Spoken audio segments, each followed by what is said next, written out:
Hello dear ones, it's Alice. I'm of the stars. I'm taking a look at Doreal's Emerald Tablet 6, The Key of Magic. I'm just offering my own ideas that seem to coincide remarkably well, amazingly well, with what Thoth had to say in that tablet about the key of magic. And also, I noticed an explanation in the right-hand column that matches my understanding of black magic and spiritual adepts, what you find in my website. I'm looking at the words of Thoth, and then after that I'll look at the explanation that's given in the right-hand column. Thoth is speaking of the wisdom of magic. In the very first day, when humankind came to Earth or was created on Earth, at the very beginning, Thoth says, within those first humans there was both dark and light. Those two were fighting within each human being for dominance or control. In other words, through man's free will.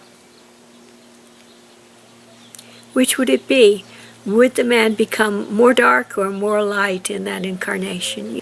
The problem is that there are powers here and about, here on Earth, that are hidden from human beings. And those powers can work for their greater light or for their greater darkness. And somehow or other, man has to figure out a way to call upon the powers he prefers to create the outcome he hopes for his own body of light and his soul.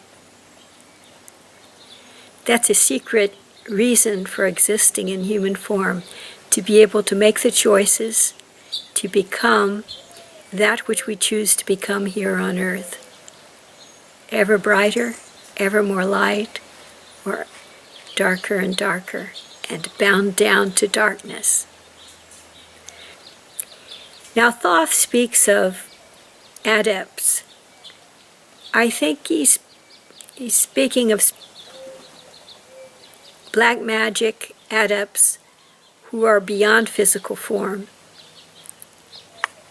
And he speaks also of adepts who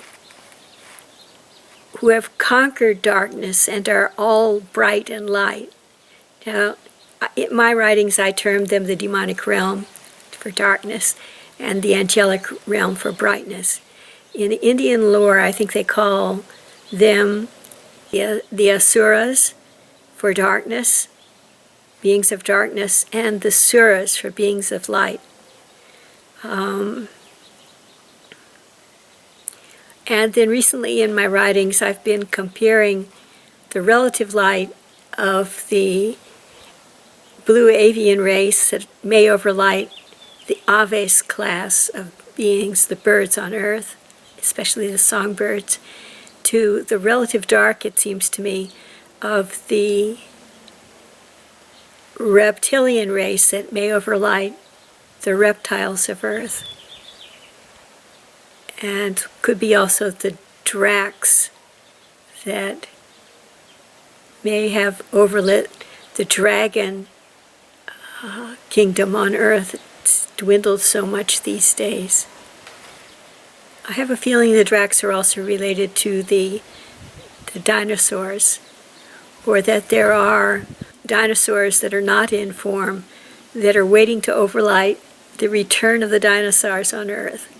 And I feel that there are both dark and light dinosaurs, intelligent, just as there are both dark and light human beings, intelligent.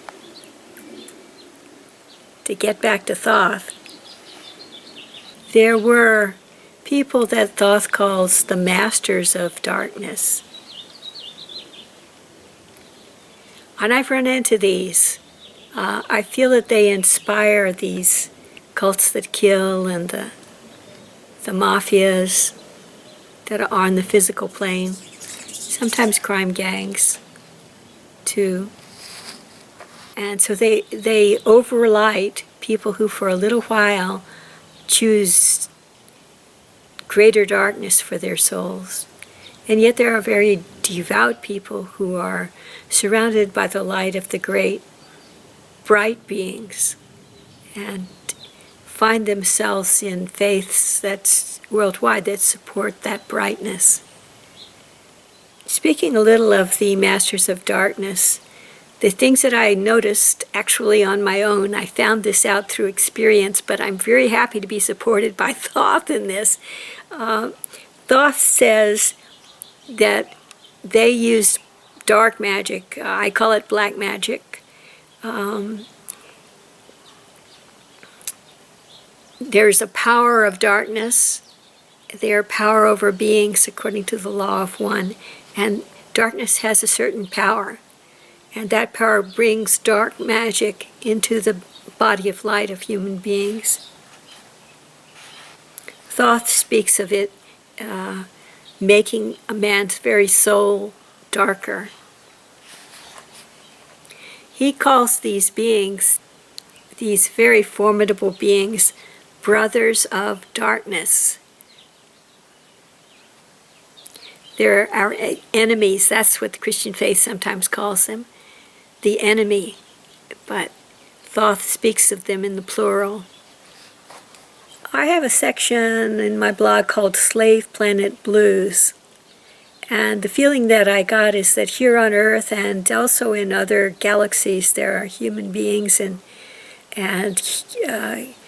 human-derived beings that are enslaved by these brothers of darkness who may have taken them off-world, or it may be in certain timelines and dimensions that even today, right now, that there exist these prisons created by the brothers of darkness that can enslave the souls of human beings and bind them down, what they call binding down.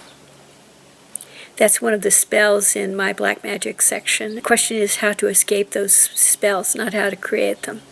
Because the very best creators of those spells are not human. They're like megahertz more powerful than we. So it is we who have to figure out, along with the help of the angelic realm, how to get out of the chains that may bind us.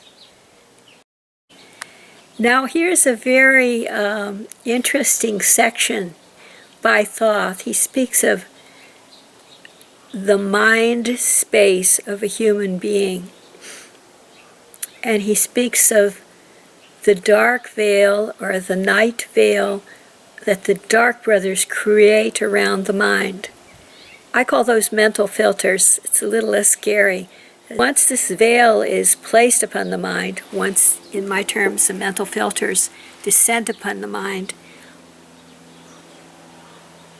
then the soul may find itself enslaved for the entire incarnation. That's what Thoth has to say. Thoth's admonition, and that is something that light workers such as I take very much to heart, is that we must always keep our face turned to the light.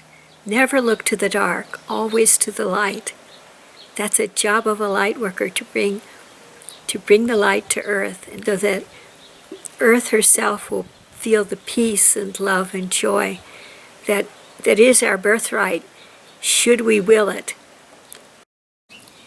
According to Thoth, the brothers of darkness search out those who have attained soul wisdom, those whose bodies of light and souls are full of light, who've spent perhaps many lifetimes seeking the light and bringing the light to earth. The brothers of darkness look for those people because they know if they could turn one brother of light to the dark, they could drag down many other people. especially Thoth admonishes that the brothers of light look to steering clear of the brothers of dark. Thoth admonishes that in the end, darkness shall be gone and there shall be only light. And the implication is, why should the light worker turn to the dark when the dark time is limited and the light is ever increasing? I see here Thoth explains that the brothers of light are not human. They know the law of the universe. They know the planets and their motion. They know the principles of harmony, like Mott represents. And it is they who hope to free the soul of humankind from night and from darkness. They are always fighting the brothers of darkness. And these children of light, or these brothers of light, are always walking beside us. So we don't have to call out in a loud voice. In a whisper we can call, and still they will hear us, and they will help us to strengthen the light in our bodies of light and in our souls. Thoth calls these the sons of the morning. That's S-U-N-S. Or the children of light. And as far as I can tell from his explanation, they've never known death, and they're eternally one through all space. What could that possibly mean? Through all space and since the very beginning of time. So I have to say, the sons of the morning have to be very, very ancient and very, very wise and very full of light and capable of helping us human beings. When the first space was formed, they were formed, if you can imagine. On the right-hand side of the page of Emerald Tablets 6, Key of Magic, there is an explanation of the text. And this explanation matches almost exactly the understanding that I came to after 20 years of fierce struggle regarding energies on Earth that the author of the explanation calls the Black Brotherhood and the White Brotherhood, or the White Lodge. For politically correct reasons, I feel that this use of the Black Brotherhood and the White Brotherhood is misleading. It could lead people to feel that you have a racial prejudice, for instance. And in my own thoughts, I think Black Magic Brotherhood might be better. Or you could say sorceress. I may not get immediate concurrence on this, but I feel that White Brotherhood might be replaced with Brotherhood of the Light. Another name for the Black Brotherhood is the Black Dugpas. That's a term to do with Buddhism, I think, where some Buddhists long ago practiced black magic. And I have found that there are people in every major religion who practice black magic, and many who do not. So the question is, in your own major religion, if you have one, to find out who it is that will help keep your body of light and who will not.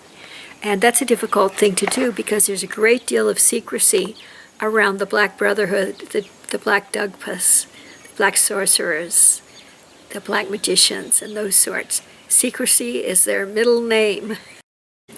All right, now I'm going to take these points one by one because each is very important and each matches my own hard-earned learning about it precisely. It goes like this. The Black Brotherhood, or Black Dugpas, have their own dark adepts, spiritual adepts. So the issue of spiritual adepts is a tricky one. It's hard to know whether a spiritual adept is for the dark or for the light. If there's an issue of ego in it and of self-serving or of serving one's own group as opposed to other groups, then there is an element of darkness there. There are, however, light spiritual adepts as well, and that makes it a tricky topic. The editor here says, and I agree completely, the sneaky thing about the dark spiritual adepts is that they accept followers, or chelas, and then they tell them that they'll give them magical powers or psychic powers. And that's very interesting to people who are new to that. And the powers that they give them are relatively insignificant. It's the inner circle of the Black Brotherhood that knows the really powerful black magic, and it is the Brothers of Darkness that bind them down and enslave them that have the true control over the Black Brotherhood groups.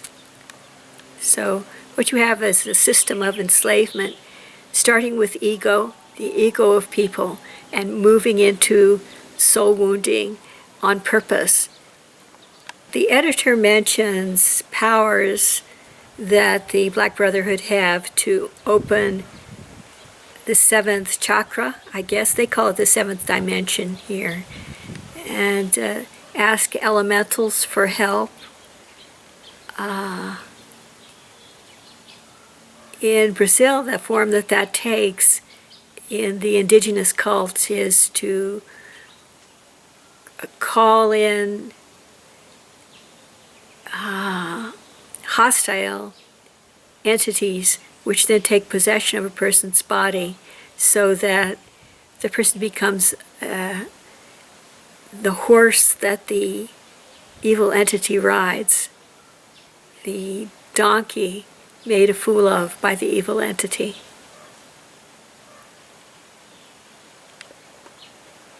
Another power that the Black Brotherhood inner circle has is that of mind control. They can transfer thoughts into the minds of their followers and they can hypnotize them. I've spoken of this often. It was the first thing I ran into. I was horrified and I didn't know what to do, but in the pages of my blog you will find many techniques that help prevent the Black Brotherhood from controlling your mind or hypnotizing you or sending thoughts into your mind that are to your detriment and cause soul wounding. These thoughts are being promulgated all over Earth all the time, and it's up to us to take an active role in preventing them from injuring us.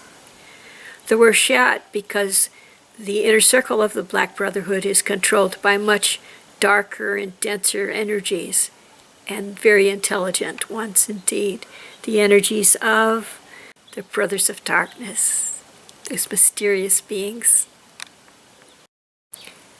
Well, here's a scary note. The editor says that if you sign your name in the Black Brotherhood book, you are bound to them for your entire incarnation.